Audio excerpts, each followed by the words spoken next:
నమస్తే మెట్రో ఉదయం న్యూస్ కి స్వాగతం.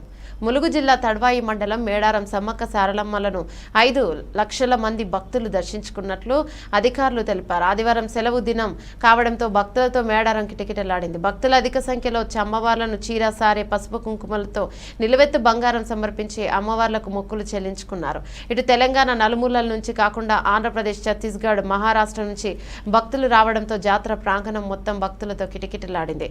జాతరలో భక్తులకు ఎటువంటి ట్రాఫిక్ ఇబ్బందులు తలెత్తకుండా పోలీసులు అన్ని రకాల ఏర్పాట్లు చేశారు. మేడారంలో పరకాల ఎమ్మెల్యే రేవూరి ప్రకాష్ రెడ్డి కుటుంబ సభ్యులతో వచ్చి సమ్మక్క సారక్కలను దర్శించుకుని మొక్కులు చెల్లించుకున్నారు. ఆయన మాట్లాడుతూ సమ్మక్క సారలమ్మ జాతర అభివృద్ధి పనుల కోసం ముఖ్యమంత్రి రేవంత్ రెడ్డి 110 కోట్లు మంజూరు చేశారని, ఇప్పటికే భక్తులు అధిక సంఖ్యలో వచ్చి అమ్మవార్లను దర్శించుకుంటున్నారని, భక్తులకు ఎలాంటి అసౌకర్యాలు కలగకుండా అన్ని రకాల ఏర్పాట్లు ప్రభుత్వం చేస్తోందని ఎమ్మెల్యే రేవూరి ప్రకాష్ రెడ్డి అన్నారు.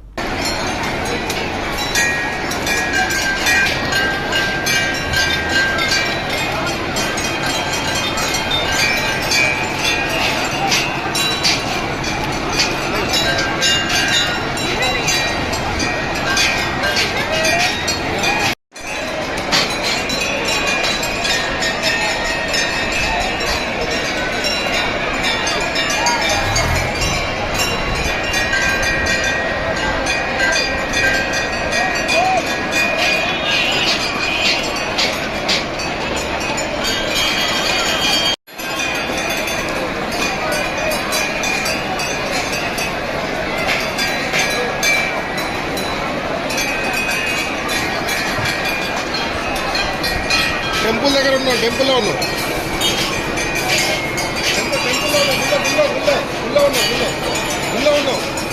టెంపుల్లో ఉన్నాం.